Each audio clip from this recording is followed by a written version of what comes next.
جی السلام علیکم اسٹوڈنٹس، بیٹا کیسے ہیں آپ لوگ؟ جی بیٹا ہم یہ چیپٹر کر رہے ہیں آئلی زندگی کی اہمیت. ٹھیک ہے، آیات اور احادیث ہماری جتنی ہو گئی ہیں اس کو آپ ابھی اتنا ہی رہنے دیں، اس کو ہم بعد میں کریں گے. پہلے ہم نے اب چیپٹرز کرنے ہیں. ٹھیک ہے، ہم آئلی زندگی کی اہمیت کر رہے ہیں. تو یہ ہم نے بیٹا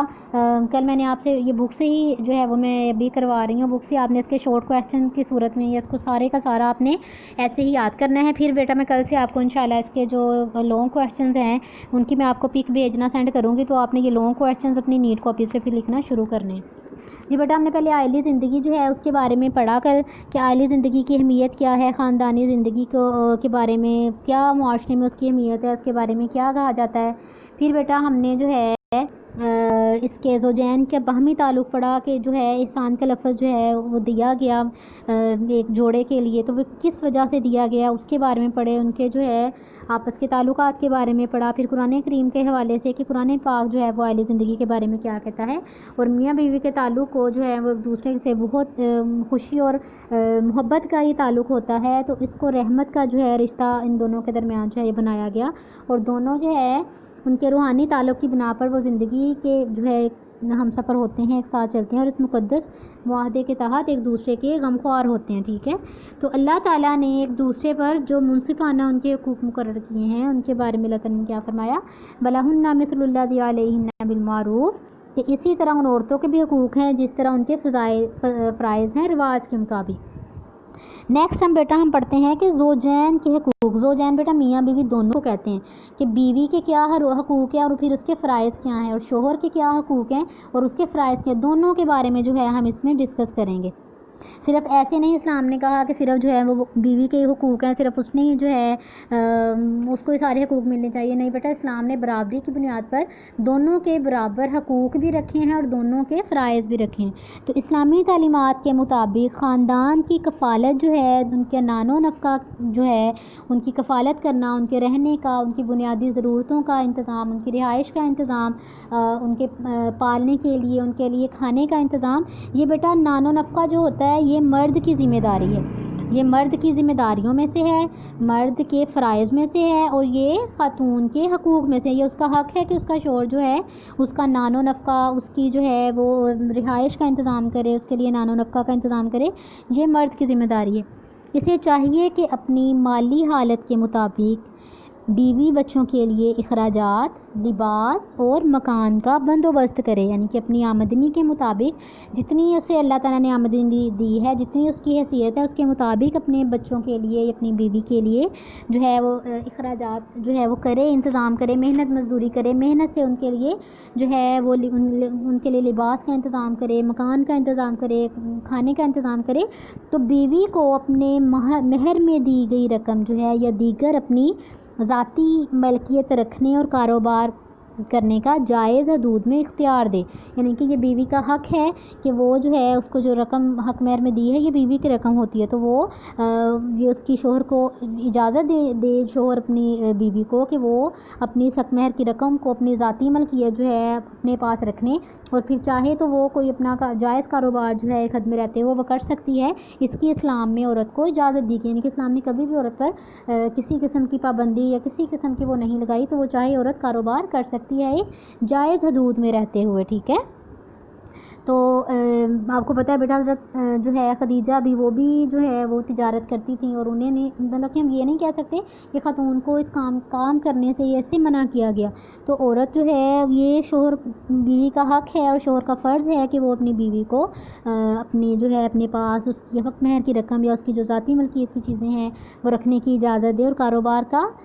کاروبار جو ہے اس سلسلے میں جائز حدود میں جو ہے اس کو اختیار دے، اور بیوی کے ساتھ وہ اچھا سلوک کرے، اس پر ظلم و زیادتی نہ کرے. اس معاملے میں وہ اللہ تعالیٰ سے ڈرے کہ اگر وہ بیوی کے ساتھ اللہ تعالیٰ نے حکم دیا نا کہ بیوی کے ساتھ اچھا سلوک کرنا، اگر اللہ تعالیٰ نے اسے تمہارے لیے جو ہے وہ مسخر کیا ہے، تمہارے لیے اطاعت گزار بنایا ہے، تو تم اس کے ساتھ اچھا سلوک کرو. اس معاملے میں اللہ تعالیٰ سے ڈرو اور عدل و احسان کا رویہ جو ہے اس کے ساتھ اختیار کرو، اور وراثت کے حقوق جو ہیں شریعت کے مطابق ادا کریں. ان کے وراثت میں بھی شوہر کی جو ہے وہ مال و دولت میں بیوی کا حصہ رکھا گیا ہے۔ تو اس صورت میں کہ شوہر اگر اس دنیا میں نہ رہے یا کوئی بھی مسئلہ ہو جائے تو اس صورت میں بیوی کا الگ سے حصہ ہوتا ہے، وہ شریعت کے مطابق اسے ملنا چاہیے۔ تو اللہ تعالیٰ نے کیا فرمایا، فالصالحات قانتات حافظات للغیب، کہ نیک عورتیں جو فرما بردار ہوتی ہیں، نیک عورتیں ہوتی ہیں وہ شوہر کی عدم موجودگی میں، کہ جب شوہر موجود نہیں وہ اس کے گھر کی محافظ ہوتی ہیں، یعنی کہ جو نیک فرما بردار خواتین ہوتی ہیں وہ شوہر کی عدم موجودگی میں، شوہر جب نہ موجود ہو تو وہ اس کے گھر کی محافظ ہوتی ہیں، وہ اپنے شوہر کی عزت کی محافظ ہوتی ہیں، وہ اپنے گھر کو یا اپنے آپ کو کسی بھی نامحرم یا کسی بھی ایسے شخص کو دیکھنے کی یا کسی ایسے شخص کو گھر میں آنے کی اجازت نہیں دے سکتی جو کہ اس کے شوہر کو پسند نہیں، یا جو ایک نامحرم شخص ہے وہ اپنے شوہر کی اجازت کے بغیر یا اس کی اطلاع میں لائے بغیر وہ ایسا کام نہیں کر سکتی۔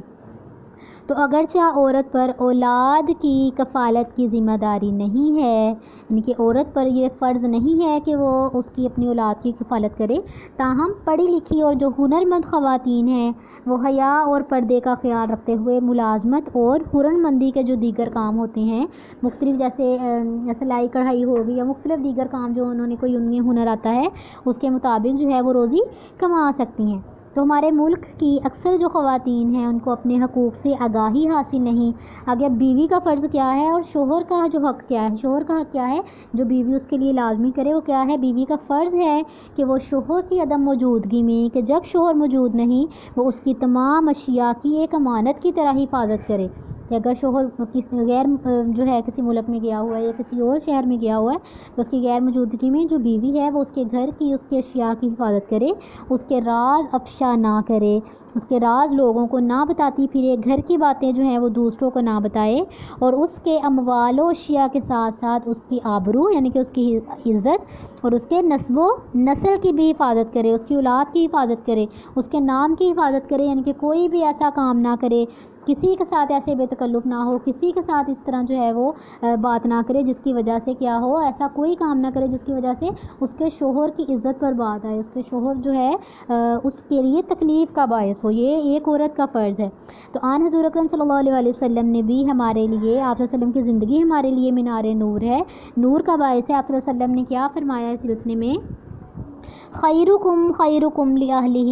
وانا خیرکم لأہلی۔ بیٹا یہ حدیث اکثر آتی ہوتی ہے، موسٹ امپورٹنٹ ہے، تو آپ نے اس حدیث کو عربی بھی اس کی یاد کرنی ہے اور ترجمہ بھی۔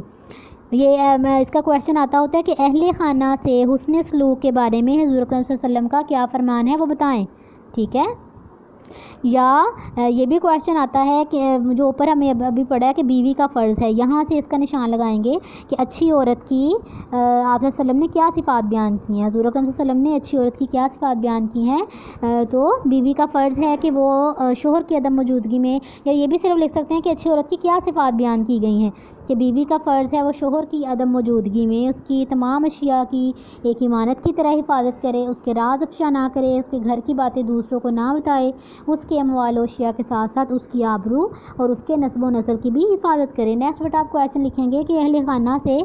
حسن سلوک کے بارے میں آپ صلی اللہ علیہ وسلم کی حدیث جو ہے وہ ترجمے کے ساتھ لکھیں۔ تو خیرکم خیرکم لأہلہ وانا خیرکم لأہلی، ترجمہ تم میں سے بہتر وہ ہے جو اپنے گھر والوں کے لیے بہتر ہو اور میں اپنے گھر والوں کے لیے تم سے بہتر ہوں۔ تو نبی کریم صلی اللہ علیہ وسلم کا یہ بھی فرمان ہے کہ اچھی عورت وہ ہے کہ جب اسے شوہر دیکھے تو اسے مسرت ہو، یعنی کہ اسے خوشی ہو، اور اسے حکم دے تو وہ اس کی اطاعت کرے، اور اس کی عدم موجودگی میں یا اس کی غیر موجودگی میں اس کی مال کی اور اپنی حفاظت کرے۔ یہ بیٹا ہم نے زوجین کے بیٹا یہ خاندانی نظام کے بارے میں پڑھے ہیں، تو خاندانی نظام میں میاں بیوی جو ہے موسٹ امپورٹنٹ، اور ان کے پہلے حقوق اور فرائض کے بارے میں پڑھا۔ اب بیٹا نیکسٹ ہم پڑھ رہے ہیں اولاد کے حقوق و فرائض، کہ اولاد کے کیا حقوق ہیں کہ جو ماں باپ کی طرف سے انہیں ملنے چاہیے، اور ان کے فرائض کیا ہیں جو ماں باپ کو انہیں دینے چاہیے۔ تو اب ان دونوں کے بارے میں ہم پڑھیں گے۔ تو اسلام میں والدین پر اولاد کے حقوق مقرر ہیں۔ اللہ تعالیٰ فرماتے ہیں یا ایھا الذین آمنو، اے ایمان والو، قو بچاؤ، انفسکم اپنی جانوں کو یا اپنے آپ کو، واہلیکم اور اپنے گھر والوں کو، نارن آگ سے، کہ اے اہل ایمان اپنے آپ کو اور اپنے اہل خانہ کو یا اپنے گھر والوں کو دوزخ سے بچاؤ۔ تو والدین کی ذمہ داری یہ ہے کہ وہ اپنی اولاد کی پرورش کرے، اچھی پرورش کرے، ان کی تعلیم اور اچھی تربیت کا اہتمام کریں، اور پھر ان کی اچھی جگہ جو ہے وہ شادی کریں، اولاد کے درمیان عدل و انصاف جو ہے وہ قائم رکھے۔ یہ بیٹا فرسٹ والے جو ہیں یہ والدین کے فرائض ہیں اور اولاد کے حقوق ہیں، یہ دونوں طرح پوچھے جاتے ہیں کہ اولاد کے حقوق بتائیں یا والدین کے فرائض بیان کریں، یہ دونوں بیٹا پوچھے جاتے ہیں۔ تو آپ نے یاد رکھنا ہے کہ اولاد کے حقوق کیا ہیں اور پھر وہ والدین کے فرائض ہوں گے، اور جو والدین کے حقوق ہوں گے وہ اولاد کے فرائض